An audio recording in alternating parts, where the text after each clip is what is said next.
I gave a title for this workshop, thinking I would speak about double field theories.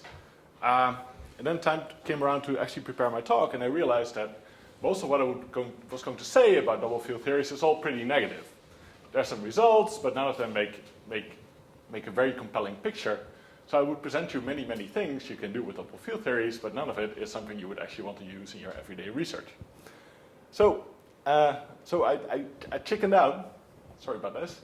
And instead, I'm going to talk about something I'm about to finish up, which is about soft dilatons. So the title of my talk is now going to be Soft Dilatons.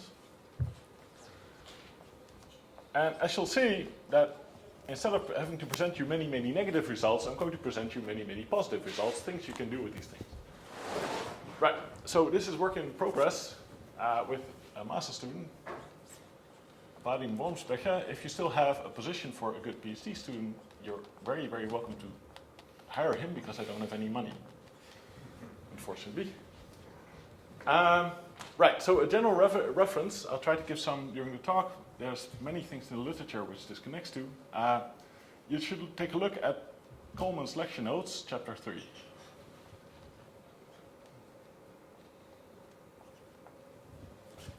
That will help you a lot. And I should say, this is the baby version of something I would really love to do, and that connects up to the general theme of this workshop. That is the general question, what are the symmetries of gravitational theories? So what symmetries does gravity have?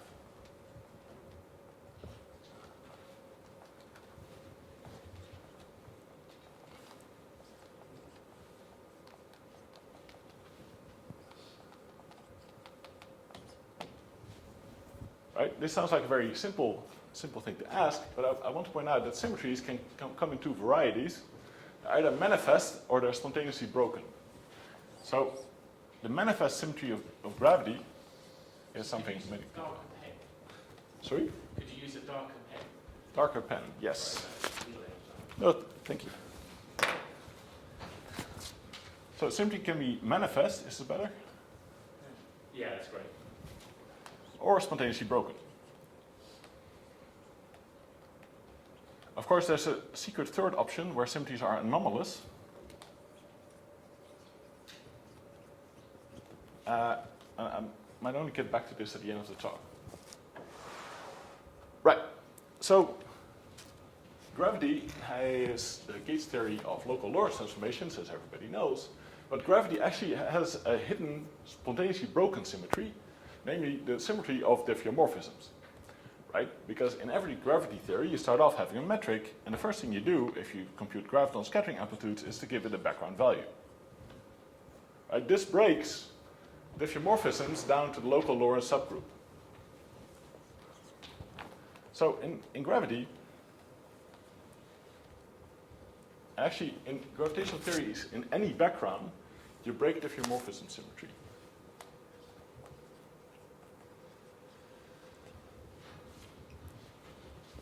So gravitational theories are very particular examples of theories in which you have spontaneous breakdown of symmetries. And this picture has been worked out in the early 70s by Salem and Strathby and Ogievsky and Borisov and several other people. It's not as well known as the manifest symmetries of the theories, but they're there. Actually, you should think about what the Goldstone boson of this symmetry breaking pattern is, and the Goldstone boson is the graviton.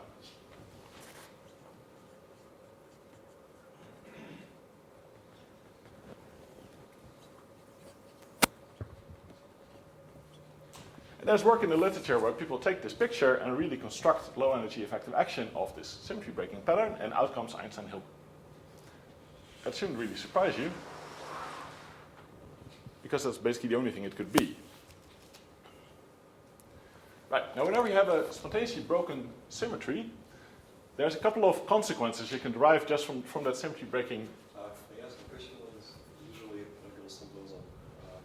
Well, it's the field in the direction of the symmetry that is broken, right? Yes.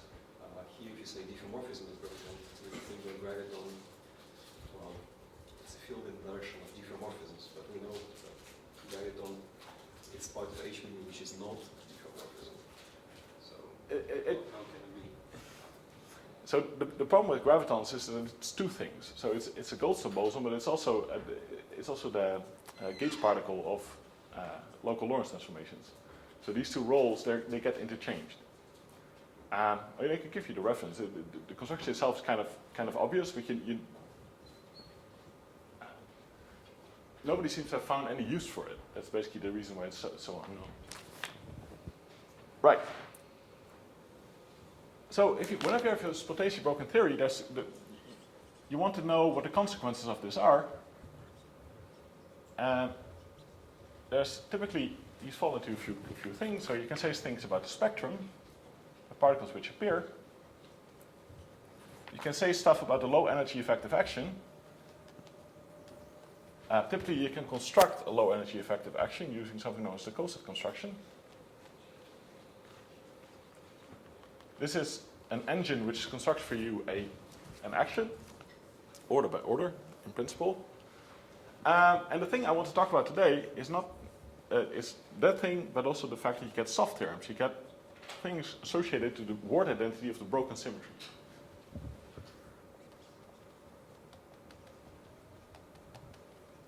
Now, I would love to give you a talk where I take this picture and explain to you all the soft theorems which follow from this, but instead I'm going to do something very, very much simpler. I'm going to study not the full not this full thing. I'm going to take a baby version of it, which is conformal symmetry. So conformal symmetry, in my case, will mostly be scale symmetry. And I want to derive the soft theorems associated to spontaneously broken scale symmetry, using only the symmetries. Now, I'm 99% positive that there's a place in the literature where somebody does this. I could just not find it. So instead, I just did it myself, together with my student. Right, now before we start, I should point out one thing is that there's a big difference if you break an internal symmetry or if you break a space-time symmetry. So, when you break an internal symmetry, this is the case most of you know, you get Goldstone's theorem, and Goldstone's theorem tells you that you get a number of massless modes. And the number of massless modes is the same as the number of broken generators.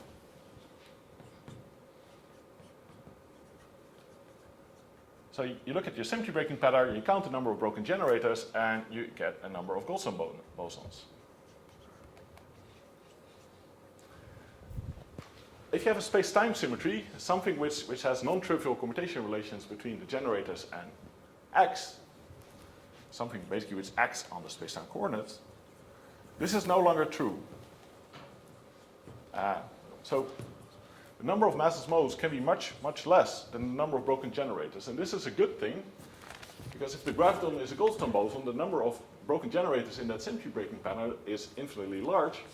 So there's only a finite number of graviton modes, so that can only make sense if this is true. I should say this has been found out a few times in the literature, but the most accessible reference is Menno, Har, and Low from 2005 or so. So they have a cute article where they explain why this is true. This is sometimes known as the inverse Higgs mechanism, or something like it. Right. So what happens in this case is that every broken generator is associated to a Goldstone mode, but the Goldstone modes are not all independent. There's relations between the different Goldstone modes. And typically, the Goldstone mode of one generator is the derivative of the Goldstone mode of another generator. Right, so as a toy for this entire thing, where this actually has applications, I'm going to be looking at spontaneously broken conformal symmetry.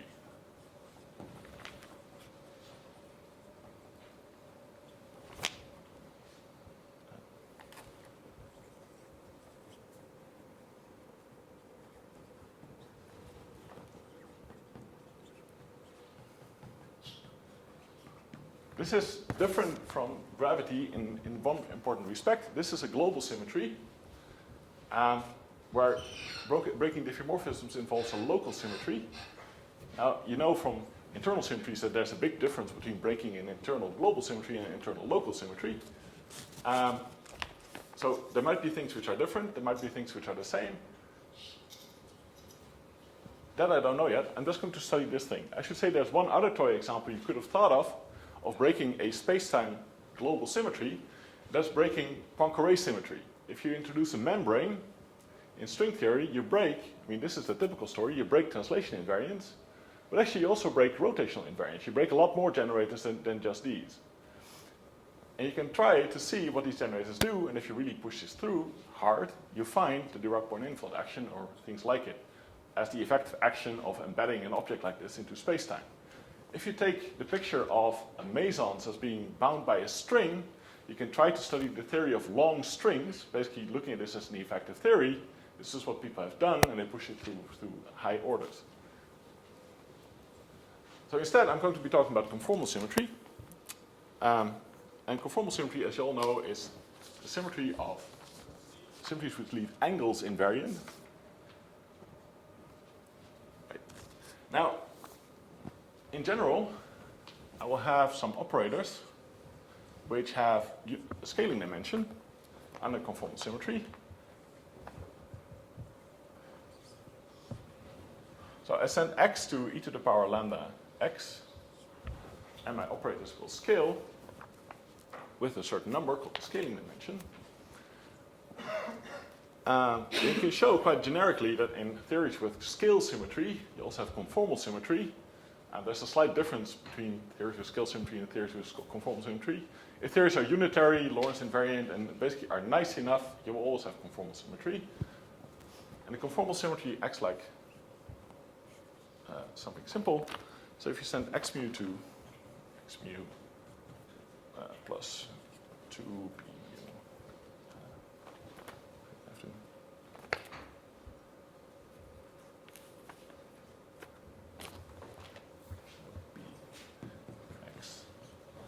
x mu plus minus.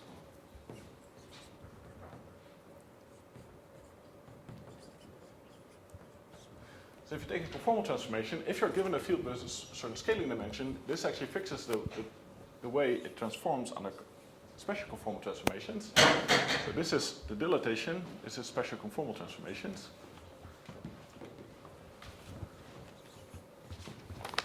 And basically, the field transforms as if it was rescaled by this amount.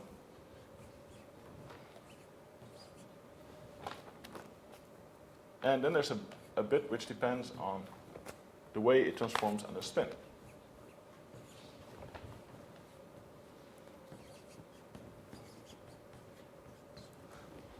So this S is the generator of Lorentz transformations, and it basically records if the field has non-trivial spin, if you like. This is all very general, so these two things I'll simply take as a given. So this is, I can now start off and actually derive the word identities of the scale symmetry and also the broken symmetry, actually all from scratch. But that's a bit, well, not so insightful. So instead, I'm going to derive them by giving you a toy model. So let me give you a toy model, which is very simple. And this actually comes from Coleman's lecture notes. So it's simply a theory of two scalar fields, real scalar fields, phi and psi. And in a sense, it's just putting in a generalization of a master. And let's put in a coupling constant as well. So this is a very simple interacting scalar field theory. It's renormalizable. It has all kinds of nice properties. Right, so this potential, I should say, this theory has a conformal symmetry, and the scaling dimensions of the fields are simply taken to be 1. And you can check that this really is a conformally invariant scalar field theory. That the scale invariant is kind of obvious because it's in 4 dimensions. Oh, sorry. Many of you live in other dimensions. Let me put it in. Right, so this is kind of simple. You can do a very simple analysis of its potential, and you find out that this theory has a minimum whenever, say, phi has vanishing vacuum expectation value, and psi can be anything. So let's call this A. Right? And they can expand around the minimum. As I said, this is a toy model. This is all trivial. So you study the fluctuations around the minimum, right? And you find quite quickly that you get a mass term for your field phi. So the spectrum of this theory is quite simple. This theory has a massive mode, phi, which mass is basically lambda times A, and the other field remains massless.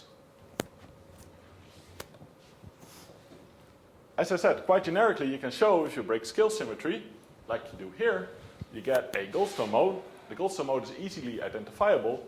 It's basically this field. Tilde.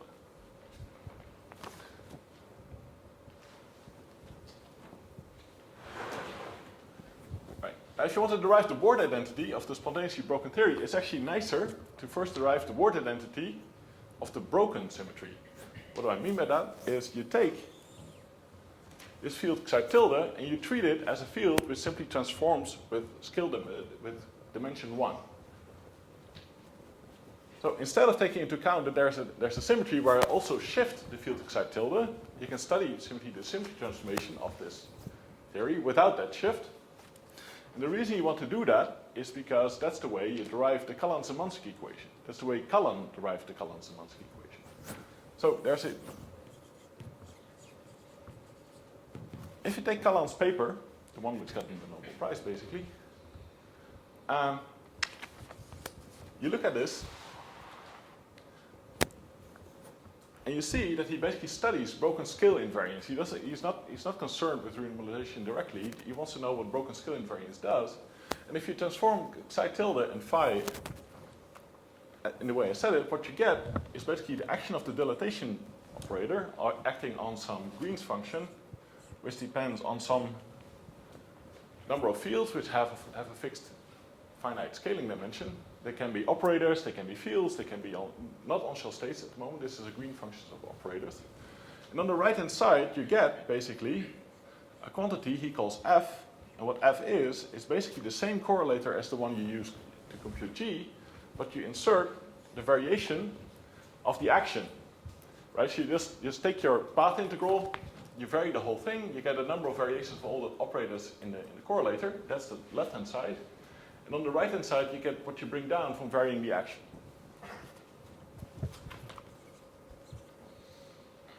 Integrated over all of space with still the same content in your correlator. This is what Cullen tells you.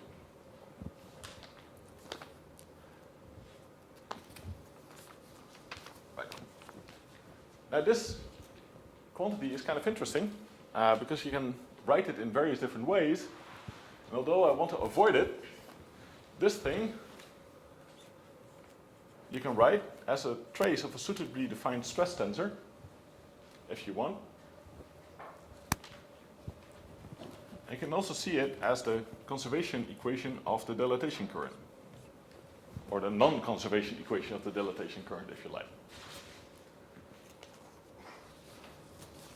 What was even more fun is just to write out some diagrams, so some connected graphs. So if your G, for instance, it contains 4 phi's, so take an example. Then in this theory, you get a nice 3-point interaction, like this, on the left-hand side. And Cullen tells you that the scale variation of this object, so plus its other graphs, is basically formed by looking at this graph and inserting whatever that variation is. Now that variation is easy to compute. In this particular case, it's m squared phi squared plus lambda phi squared psi in this example. So what you get is this kind of counter term insertions.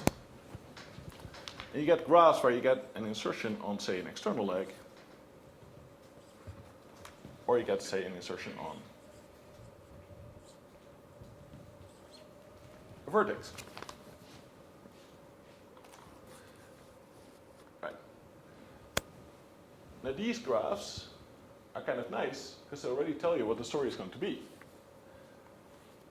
If you take that potential and you expand it out, you get a quadratic term, a cubic term, and a quartic term. And if I would draw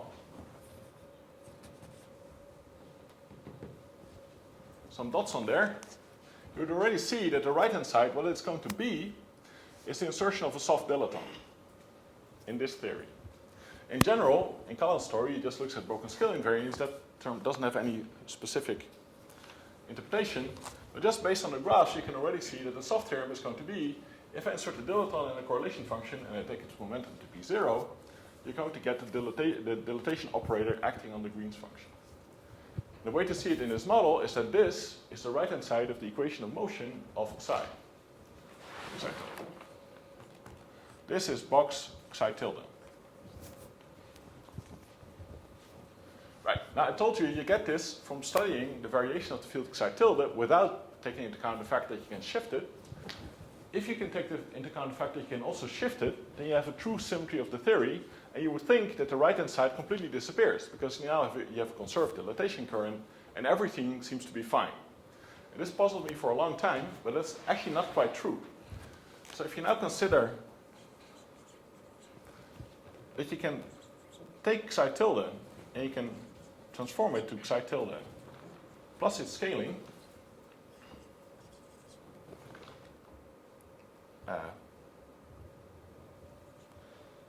taking into account the fact that you can also have a shift, there's something special happening in the sense that the path integral is invariant under this transformation, but the generating function of Feynman graphs is not. So if you look at what you do, if you insert a source for this field, then this source is not invariant under this particular transformation.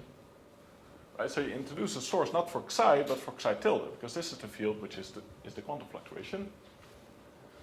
And you're doing perturbation theory around that particular vacuum. This thing is not invariant under that symmetry transformation, and you insert an extra current. If you push this through, you get exactly the thing I just told you, is you get an insertion of a soft dilaton in that particular Lagrangian. Sorry, in that particular correlator. So in general, the story is the dilatation of a particular Green's function, any Green's function, is simply given as a soft limit of inserting a dilaton into this correlation function.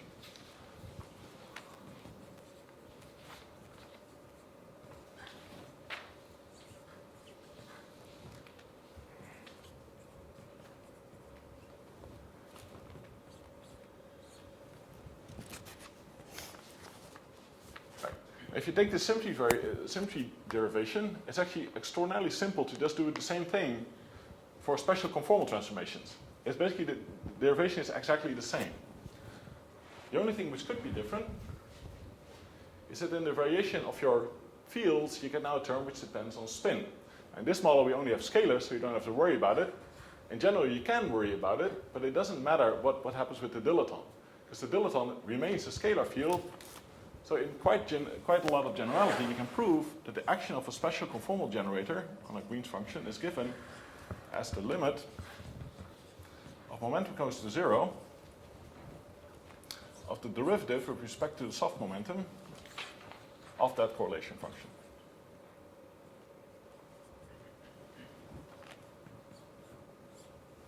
If you like, this is a sub-leading soft theorem. It's the first term in the Taylor expansion. You might actually wonder, you know that you can turn Cullen's paper into the Cullen-Szymanski equation. There's a loop level extension of this operator, right? It turns out there's actually also a Cullen-Szymanski equation for that operator, written down by Parisi in 1972. I thought it was fun to figure out that that actually exists. Right. So the derivation is exactly the same. You just take into account the fact that the generating function is not invariant under a symmetry transformation, but instead gives you a soft insertion.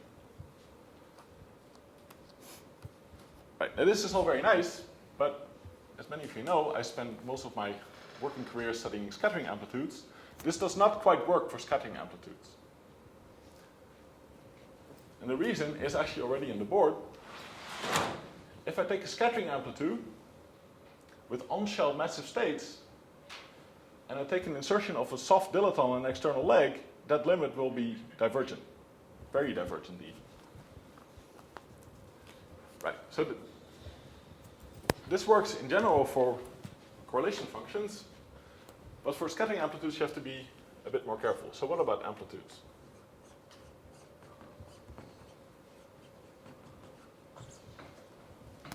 Right. So you get a divergence. You get a divergence which is related to the fact that you have a state on the external leg which is massive. In other words, you have a state which is not invariant under the symmetry transformation.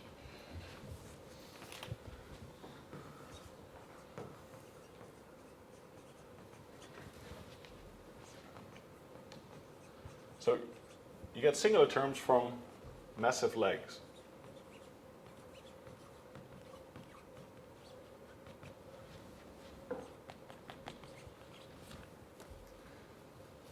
Right, so in general, the way you see it, or one way to see it, is that if you look at the scale transformation of the two-point function,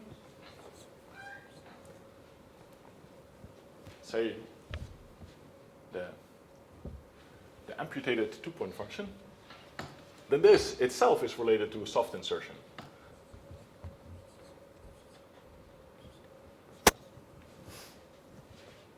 So, in the derivation of a scattering amplitude from a correlation function, you have to do LSZ, and you have to do LSZ carefully.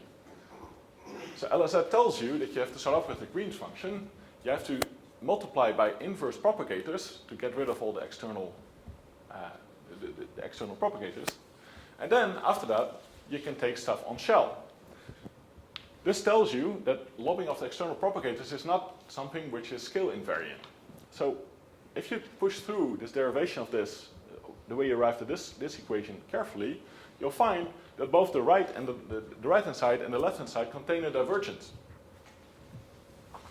So the divergence on the right-hand side is a divergence which is well, if you do LSZ, you can actually take this momentum to be soft, but then you can't take this leg to be on shell anymore. You get a double pole. So if you do this carefully, you'll find that there's a divergence on the left and the right-hand side, and you don't know what to do. You can show that the divergence has the same residue.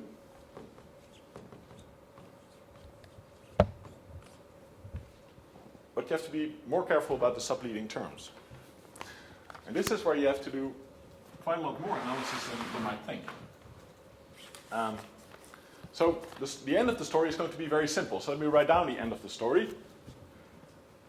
If you take a soft limit on a scattering amplitude of an insertion of a single soft dilaton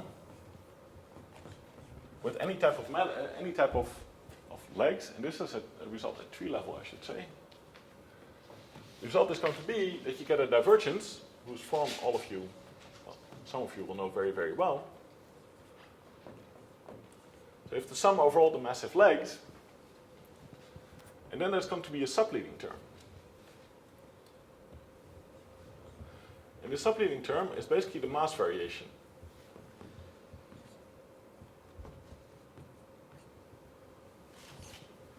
All of this acts on the amplitude with one leg's less.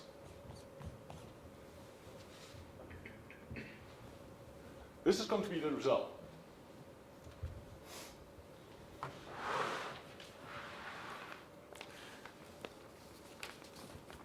If you're very careful about coupling constants, you have to insert some coupling constants there. And you can actually make it a little bit more general. This result not only holds in the toy model, but it's actually a result which is true for any time you insert a soft dilatons into something, where the external legs do not conform to external legs which are themselves not conformally invariant. I should warn you a little bit about this DDM thing. This equation is a distributional equation. You have to express all the massive momenta in terms of massless momenta.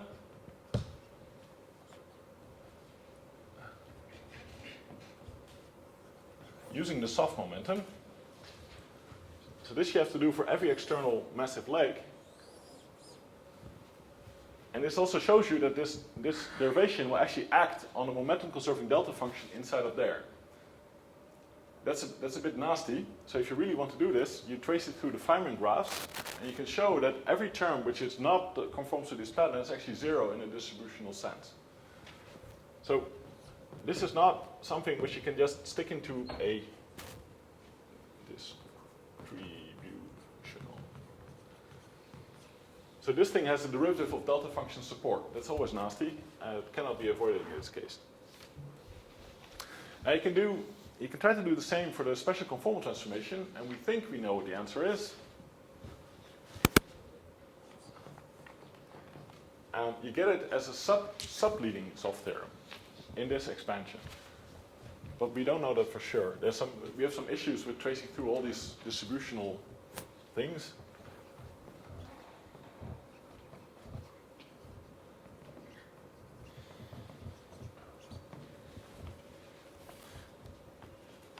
So that's not quite trivial.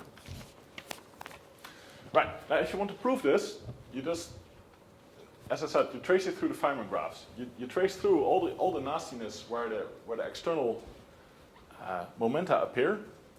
You take the Feynman graphs and you expand them out, and some people in the audience, like Svi and Scott, have done stuff like this, very closely related to this. For subleading soft theorems for Yang-Mills and gravity, you basically use the same type of techniques, you just have to be a bit careful about things. Right, so this is a generic result, I want to stress it yet again. So let me apply this stuff to some examples. Right. Now the good thing is there's very many places where you get dilatons.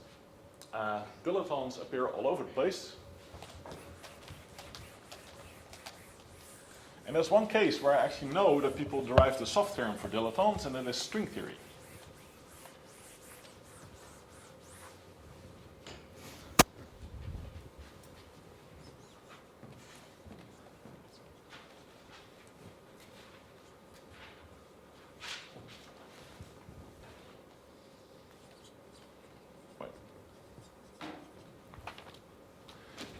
So in string theory, soft dilatons had been studied all the way back in 1975.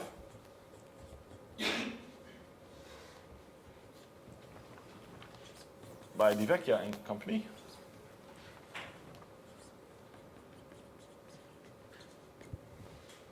And they basically get a result, it looks very much like the one I put there on the board, with some minor differences.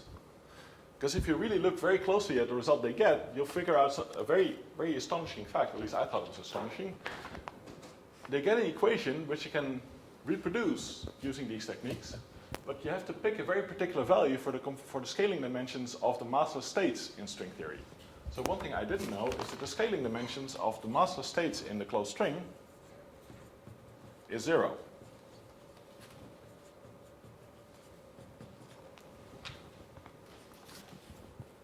This, if you know that the scaling dimension of the gravitons is 0, allows you to immediately write down the effective action of this theory in string frame, because the string frame effective action basically makes this fact manifest. So if you look at the string frame effective action, it looks like this. Probably without the 4.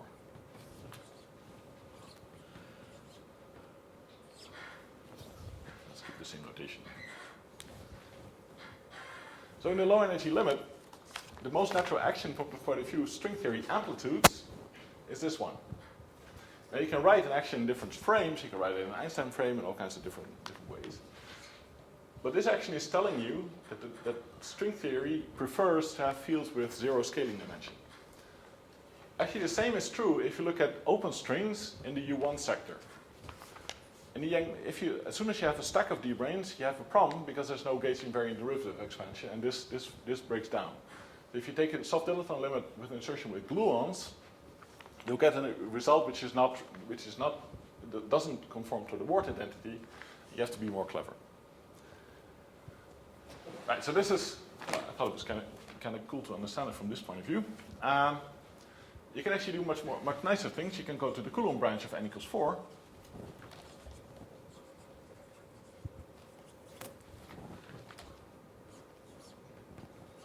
In other words, you look at two stacks of branes, or separate it out by some distance. Right? Or from the field theory point of view, you break your gauge group by putting on a Glev for some scalars. You can study scattering amplitudes in this setup, but there's a very natural question you can ask is, if somebody gives you the S matrix for the branes at 0 separation, can you calculate the S matrix for the branes at non-zero separation? So let's call this delta x. And the question is, can you calculate the scattering amplitude for delta x not 0 with some field content in terms of scattering amplitudes without this delta x? Well, what is your friend? Your friend is the Taylor expansion.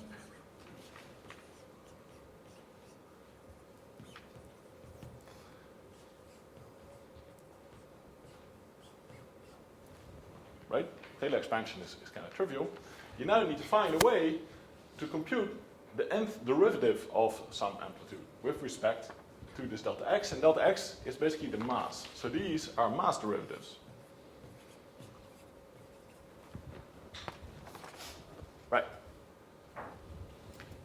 If you want to have a derivative with respect to the mass, look no further than there.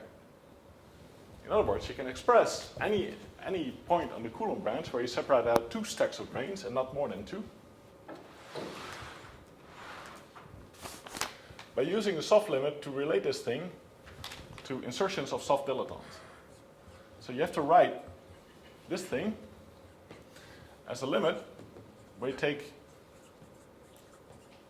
an amplitude with many, many, many soft dilatons and the same field content as before. You have to express the momenta of these states. Well, these things have massless momenta. These are massless fields. And the momenta of the massive fields is going to be related by that formula.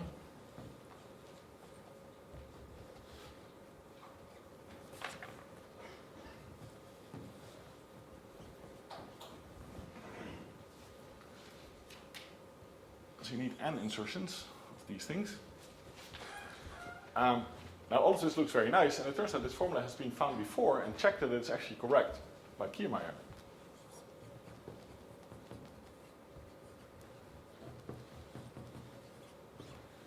So the only thing I add compared to that particular paper is the identification of what he does. He basically sums over soft dilaton insertions.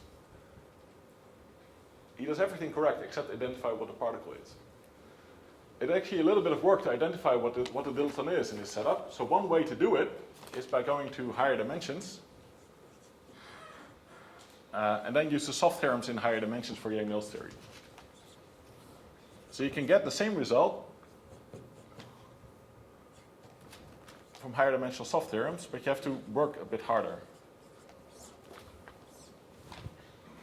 That map from this picture to higher dimensions is not quite trivial, and you have to trace through the derivation. So one thing you can do with this soft dilaton story is prove Kiermaier's formulas. Actually, the derivation seems to suggest you could actually do it beyond tree level. Right, so I'll give you a further example. Example number 3. Consider the Higgs sector of the standard model. Right, so there's something special about the standard model, many people have pointed out, is that the standard model is an almost conformal field theory at tree level.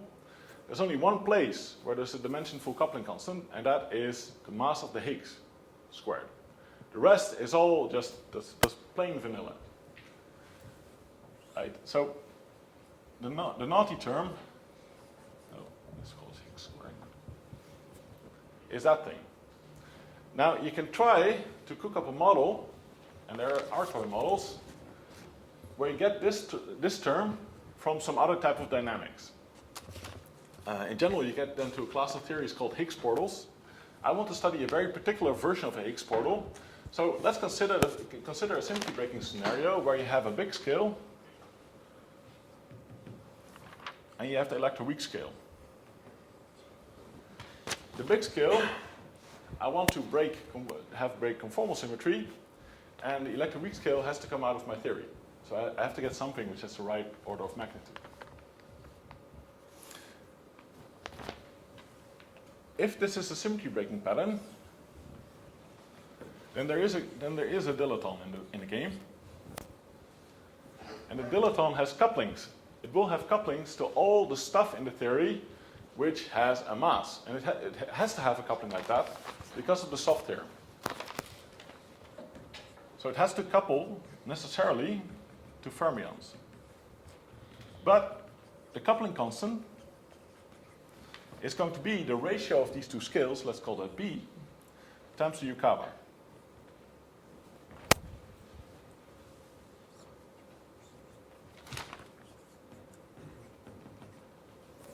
Well, inverse ratio is very, very small.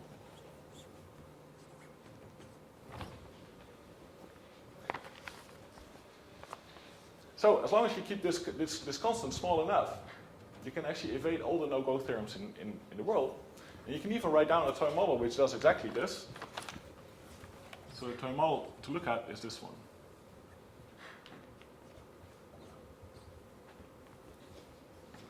If you write down a potential of this type, you can do spontaneous breaking of scale symmetry, generate an electric weak scale which is certainly it's basically a choice of vacuum if you like. You can also see the choice of the big scale as the choice of vacuum. This theory doesn't have a hierarchy problem at all, and this is kind of a nice model of particle physics. The thing which I find nice is that you already know that this thing is going to couple to the fermions. The way it does it in this model is that there's a mixing term between the Higgs and the Dilaton. You have to diagonalize your quadratic terms properly in order to get this. Right. So in this model, you can now study correlation functions and apply soft theorems and do all kinds of nice things. Right. So let me mention one example, example number 4, which is cosmology. So breaking scale symmetry is basically just breaking a generator out of a group, right? So one way to get the same breaking is study the Sitter universe.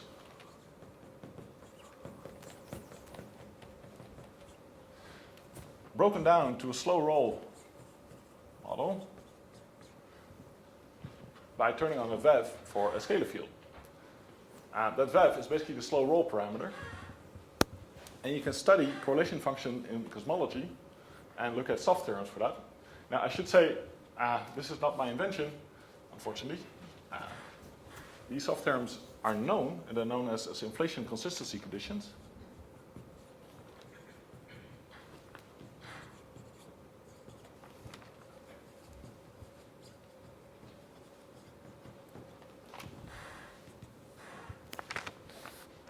But they are kind of natural.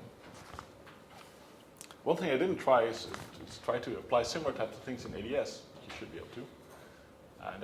These things are closely related to renormalization group flows. Now, I don't have much time left, so let me mention one thing, which otherwise Svi is bound to ask for, is what happens with loops. Can I ask you about the conformal? Well,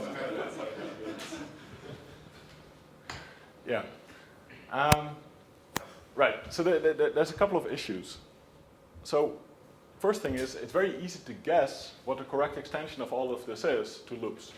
Everywhere I wrote dilatation operator, you just write down the appropriate deformed dilatation operator with beta functions and gamma functions. Right, so that's a natural thing to look for. The question you should really be asking is, can you keep conformal symmetry while you quantize? Now that I know a little bit about.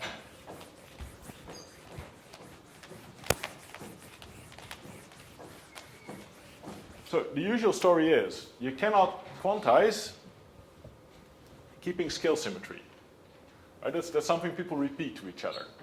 Scale symmetry must be broken. And the only question left for me to answer is that breaking anomalous, or if you could promote it to breaking by turning on VEVs, soft breaking. Right. So the first thing you would want to do is you look at some regulator, and if you have an anomaly, then there's kind of a theorem which tells you that if symmetry is truly anomalous, there's no regulator which keeps the symmetry. Every regulator breaks the symmetry. It might break it in a completely different way, but every regulator breaks the symmetry. In this particular class of models, there's no problem in writing down a regularization which keeps the symmetry. That was suggested by Gasmans and other people. I'm a fan of the 70s at the moment, so this is 77.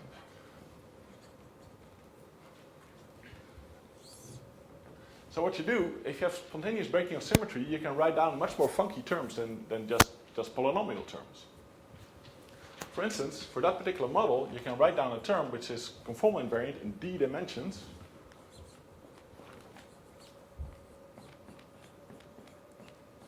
Like that. Right? Now normally this doesn't make any sense, because this contains a branch cut, but you don't care about the branch cut as long as you have a VEV. Right? So let me remind you, you expand this thing around a non-trivial VEV, and this makes perfect sense. This is a theory which, close to 4 dimensions, has a bunch of evanescent operators. And it's in principle, a well-defined quantum field theory. The soft theorem I derived, you can show, follows only from basically, you can prove it at the Feynman graph level. Right, so the soft theorems are really, truly identities in this theory. And you can start studying loop corrections, using this action. Now, people did this in the literature, I should say. So there's work by Shaposhnikov,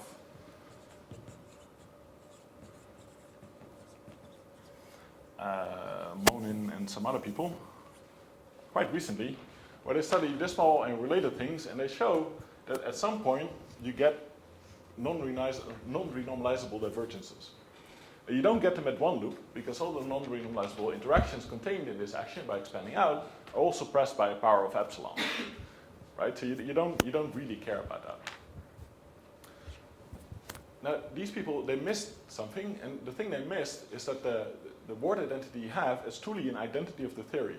As long as you introduce only invariant counter terms, so you can introduce terms like psi to the power 2d over d minus 2, and other things, which keep the symmetry manifest, you never break the symmetry, and the word identity remains a true identity. So one problem you have in this theory is that there's no, and absolutely no, beta function and no gamma function. There cannot be any anomalous dimensions. And it's in the end simply dimensional analysis. It's because in this theory, the mass dimension and the scale dimension are one and the same thing, and then by simple dimension analysis, the counter terms are pure numbers. They keep the symmetry, there's no breaking whatsoever. That doesn't mean that you can't introduce them, so you can actually introduce them by hand. Because when you specify your theory, you have to define what you mean by the theory, so you can actually input that you have a dimension for operator phi and a dimension for operator psi, which has pieces which depend on the coupling constant. Now that you can do. You can actually do even more. You can introduce an enormous dimension for the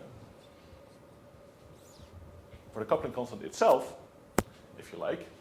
And now the game is, can you find a combination of these things, of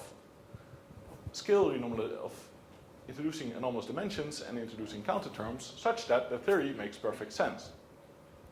And the answer seems to be, I don't know. The problem is, even at one loop, you don't have to go to high loops to see this. So if you look at that particular interaction, you can write a Feynman graph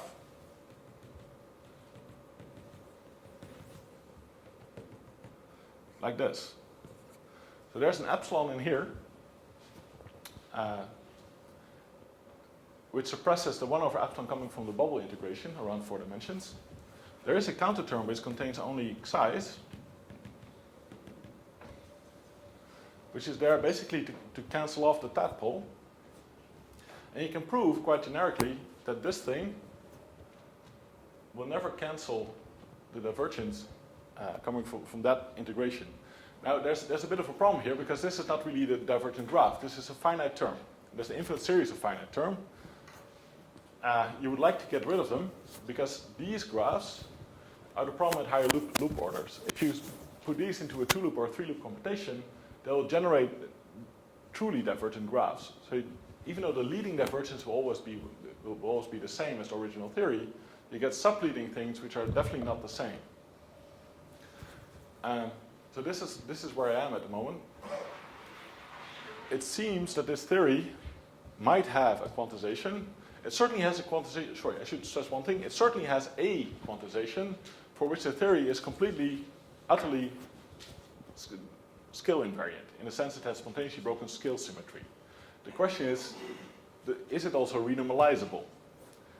And that seems to be hard. So there seems to be a tension between keeping renormalizability and keeping scale symmetry. This tension doesn't really, it only becomes really a problem at higher loop orders, but even at one loop order you can already see that there's something fishy going on. It's not quite as trivial as you might think. Can you summarize again what the Pajman code and I can't read that. Monin. What did they say exactly? Well, they took this particular model and they computed basically the renormalization. They computed counter terms up to 3 loop orders in 4 dimensions. And you can show, they show that you have to introduce counter terms which are really were not there in the original 4-dimensional version of this model. These should be thought of as evanescent operators? Well, not quite. So as counter terms, they really cancel off true divergences of the theory, but not at leading order. They cancel off subleading order divergences. It's the same as at one loop you can see it because these graphs, But you said it was suppressed by epsilon, so it makes it sound like... Well, this is suppressed by epsilon, but this integration gives you 1 over epsilon. Right, but... And then if you combine this with leading order graphs, there is a divergence at 3 loops, which you cannot renormalize anymore. But that's normal. I think that'll happen with evanescent operators in general, with higher loops that feed in. Yes. And give you some truth equations. Yeah, so that divergence you can then cancel off again, but... But anyway, they were hoping to make this thing normalizable and scale invariant. That was Yes. There seems to be a bit of a tension. They don't have beta and gamma. You can show in 6 dimensions that you can, if you introduce a gamma, you actually cancel off the whole series of divergences. I can show you some details. And I was hoping that you could actually do it even in 4, but in 4 you get this stupid problem. So in the end, I don't know. There might be a combination of these things. There's things you could try. I assume, given the Pajman code, you were thinking of something with inflation. Yes. What was that?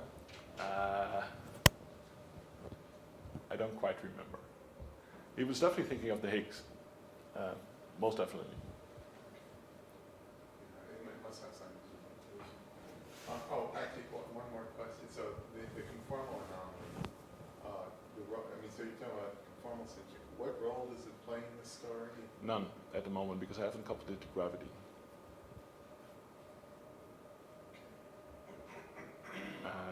If you couple, I should say, if you have, for instance, a model of this type where you couple a Higgs in this particular way, it seems that the strongest experimental constraint is actually cosmological. Because you would have a long-range force, which would modify gravity modify interactions at large scales. And there's actually bounds on what these things can do. So you get a Brand-Sticky type scalar theory with some coupling, and you can play around a bit with it.